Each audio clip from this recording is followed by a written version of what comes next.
नमस्कार दोस्तों, स्वागत है आपके हमारे YouTube star study point channel में। अगर आप किसी भी परीक्षा की तैयारी कर रहे हैं तो आइए हमारे चैनल से जुड़िए और अच्छे तरीक़े से तैयारी कीजिए।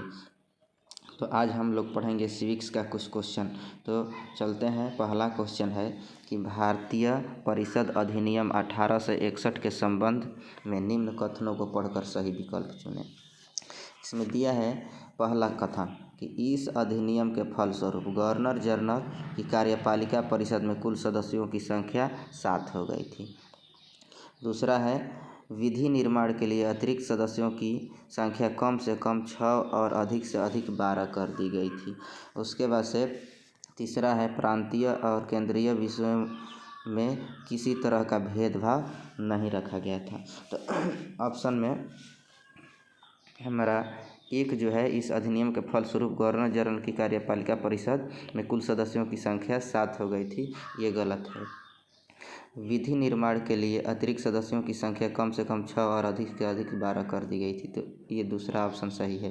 प्रांतीय और केंद्रीय विषयों में किसी तरह का भेदभाव नहीं रखा गया था, तीसरा भी ऑप्शन सही है। तो हम देखते हैं कौन ऑप्शन सही होगा। तो इस तरह से सही ऑप्शन बी होगा। बी में दिया है 2 और 3 सही है, तो बी हमारा इस प्रश्न का उत्तर हो जाएगा। अब चलते हैं अगला प्रश्न।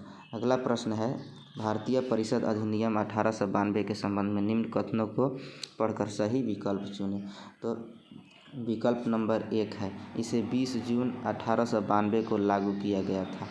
तो दूसरा है कुल 24 सदस्यों में से गैर सरकारी सदस्यों की संख्या 5 थी।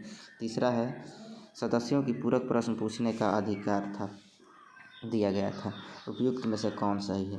तो अब देख रहे हैं कि पहला है कि इसे 20 जून 1892 को लागू किया गया था। तो ये कथन गलत है, क्योंकि भारतीय परिषद अधिनियम के 1892 को ब्रिटिश संसद को पारित होने के बाद 20 जून 1892 को शाही स्वीकृति प्राप्त हुई थी तथा यह 3 फरवरी 1893 को लागू किया गया था। तो इस तरह से हमारा जो है ऑप्शन 1 गलत है। अब इस अधिनियम के द्वारा, दूसरा है इस अधिनियम के द्वारा गवर्नर जनरल की परिषद में विधायी कार्यों हेतु अतिरिक्त सदस्यों की संख्या बढ़ाकर न्यूनतम 10 तथा अधिकतम 16 कर दी गई थी। तो इसमें कह रहा है कि कुल 24 सदस्यों में से गैर सरकारी सदस्यों की संख्या 5 थी, ये भी हमारा गलत है। अब चलते हैं ऑप्शन 3 नंबर पे, सदस्यों को पूरक प्रश्न पूछने का अधिकार था। तो यहाँ है कि यहाँ सदस्यों के पूरक प्रश्न पूछने का अधिकार नहीं था, तो इस तरह से ये भी ऑप्शन गलत है। तो इसमें जो है ऑप्शन नहीं दिया हुआ है, इसमें हो जाएगा ई। एक ऑप्शन बढ़ा दे रहे हैं ई, इनमें से कोई, इनमें से कोई नहीं। तो इसमें से ई वाला सही हो जाएगा, इसमें से कोई नहीं हो जाएगा, है ना। अब चलते हैं हम अगले प्रश्न 3 है, निम्नलिखित में से किस अधिनियम के अंतर्गत भारतीय विज्ञान परिषद को गजट पर बहस करने की शक्ति प्राप्त हुई थी? इसमें ऑप्शन ए भारतीय परिषद अधिनियम 1861, ऑप्शन बी भारतीय परिषद अधिनियम 1892, ऑप्शन सी भारतीय परिषद अधिनियम 1909, ऑप्शन डी भारत शासन अधिनियम 1919। चलिए कमेंट कीजिए, आंसर बताइए। तो इस प्रश्न का उत्तर हो जाएगा ऑप्शन बी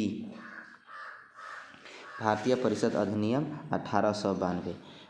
यहाँ 1892 के भारतीय परिषद अधिनियम ने विधान परिषद के कार्यों में वृद्धि की थी। इसके तहत बजट पर बहस करने की शक्ति भी दी गई थी, परंतु मतदान का अधिकार नहीं दिया गया था। देखिए, इसमें मतदान का अधिकार नहीं दिया गया था। इस अधिनियम के तहत 6 दिन की पूर्व नोटिस पर कार्यपालिका से प्रश्न पूछने की अनुमति दी गई थी, परंतु पूरक प्रश्न पूछने का अधिकार नहीं था। प्रश्न नंबर 4 है, ब्रिटिश भारत में सांप्रदायिक प्रतिनिधित्व की व्यवस्था निम्नलिखित में से किस अधिनियम द्वारा की गई थी? ए है भारतीय काउंसिलिंग अधिनियम 1892, बी है मार्ले मिंटो सुधार 1909, सी है मॉन्टेग्यू चेम्सफोर्ड सुधार 1919, डी है भारत सरकार अधिनियम 1935। तो इस प्रश्न का उत्तर हो जाएगा हमारा option number B. Option B उत्तर हो जाएगा मार्ले मिंटो सुधार 1909। तो भारतीय परिषद अधिनियम 1909 में जिसको कहा जाता है मार्लो मिंटो सुधार, इसके द्वारा ब्रिटिश शासन में सर्वप्रथम सांप्रदायिक प्रतिनिधित्व की व्यवस्था की गई, जिसके अंतर्गत मुसलमानों के पृथक निर्वाचन का मंडल का प्रावधान किया गया था। तो इस तरह से हमारा आंसर हो जाएगा बी मार्ले मिंटो सुधार 1909। ठीक है, अब हम चलते हैं अगले प्रश्न पर।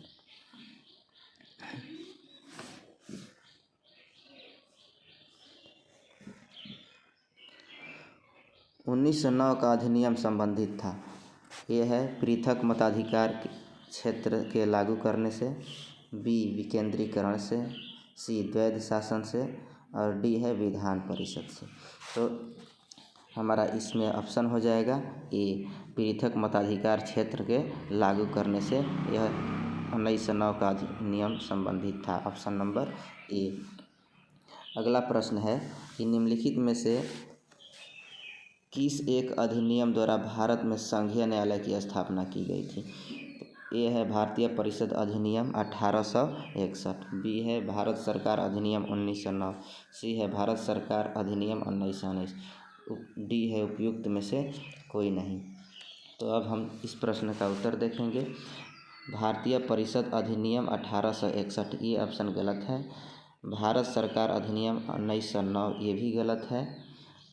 उसके बाद भारत सरकार अधिनियम 1919 ये भी गलत है। हमारा उपयुक्त में से कोई नहीं, इसका आंसर हो जाएगा उपयुक्त में से कोई नहीं। देखिए, भारत में संघीय न्यायालय की स्थापना 1 अक्टूबर 1937 को भारत सरकार अधिनियम 1935 के अंतर्गत की गई थी। इसके प्रथम मुख्य न्यायाधीश सर मॉरिस गुएयर थे। उपयुक्त दिए गए विकल्प में से भारत सरकार अधिनियम 1935 नहीं होने के कारण ये गलत है। अब अगला प्रश्न है,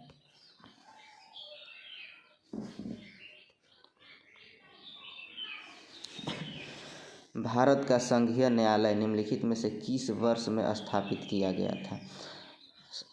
ऑप्शन ए है 1935, बी है 1937, सी है 1947, डी है 1947, सी है 1946। अब हम चलते हैं इसका उत्तर पर।